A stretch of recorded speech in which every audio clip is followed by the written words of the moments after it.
씨는 12년간의 열애를 끝으로 결별한 것으로 알려져 주위를 안타깝게 하고 있습니다. 공택 쪽에서 기사 낸 것만 해서 확인했다는 기사만 봤는데 확인은 못했습니다. 집에 가만히 있으면 시간이 정말 안 가거든요. 이 모든 게 다 이제 슬퍼요, 사실은.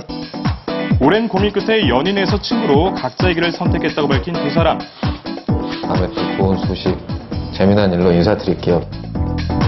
결별의 아픔을 딛고 멋진 모습으로 만나길 기대하겠습니다. 잘 제기를 해서 직원들의 그동안 고통, 임금 빨리 갚도록 하겠습니다. 영화 감독 심영래 씨가 결국 파산 선고를 받았습니다.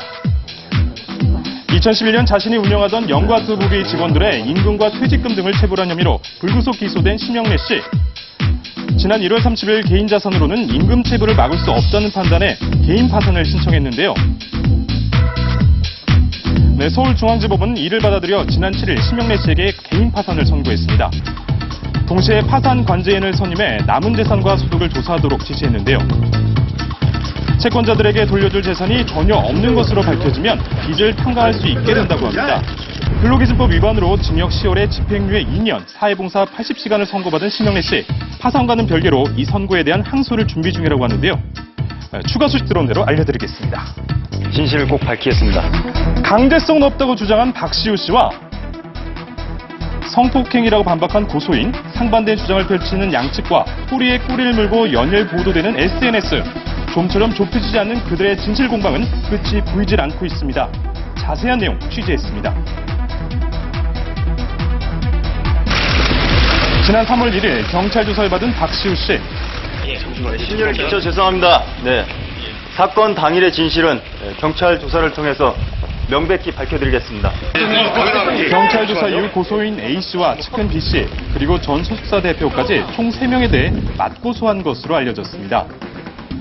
이후 사건의 배후로 전 소속사 대표를 지목한 것이 알려지며 사건은 새 국면에 접어들게 됐는데요.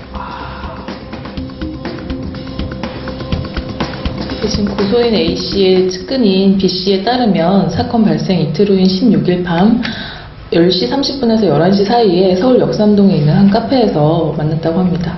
이 자리에서 황모 씨가 고소인인 A씨에게 박씨가 나쁜 놈이네, 혼내줘야겠다, 많이 힘들었겠다, 상처 많이 받았겠다 이런 얘기들을 하면서 당장 경찰서에 가서 고소 절차부터 밟도록 하자고 얘기를 했다고 합니다. 그렇다면 전 소속사 대표의 입장은 어떨까요? 사무실을 찾아가 봤는데요. 고소 당한 건 맞네요. 지금 복제로 나갔거든요. 이후 합의를 돕기 위해 노력했을 뿐이라며 무고 및 명예훼손 혐의로 고소 의사를 밝혔습니다.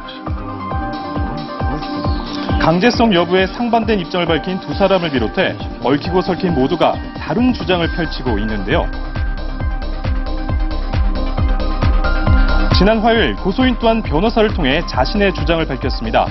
앞서 알려진 것과 같이 자신은 술자리에서 의식을 잃었다고 주장했는데요. 고소인 A씨의 변호사를 만나 얘기를 들어봤습니다. 보통 상당히 이런 사건에 있어서 이게 결론이 나야 거기에 따라서 무고라든지 이런 판단이 나는데 중간에 이제 고소가 되면 수사가 지연되고 이러기 때문에 저희가 거기에 대해서 별도로 또 맞고소를 한다거나 이런 계획은 없고요. 그리고 박시우 씨 측의 주장과 상반된 주장을 펼쳤습니다. 후배 K씨는 졸다가 잠이 들었다고 했지만 고소인 A에게 같이 있으려 했다고 말한 것과 박시우 씨는 서로 마음을 나누었다고 했지만 고소인은 기억이 없음을 실제 밝혔다는데요. 객관적으로 마신 소리 별로 안 되거든요. 근데 피해자 말로는 본인이 막 취했다거나 졸리거나 이런 게 아니고 그냥 어느 순간 갑자기 기억이 끊겼다고 합니다. 약물을 의심해서 경찰에 바로 신고를 한 겁니다. 술자리에서 기억이 끊겼고요. 계단을 내려갔다거나 이런 상황도 전혀 기억을 못합니다. 박시우 씨 측의 변호사 사무실을 찾았습니다. 이후 박시우 씨 측은 고소인의 주장을 반박하며 사건 전후 두 사람이 주고받은 내용을 추가 공개했는데요. 고소장이 제출된 15일 밤 11시경 전후로 내용이 다르다라는 게 박시우 씨 이제 변호인 측의 주장이거든요.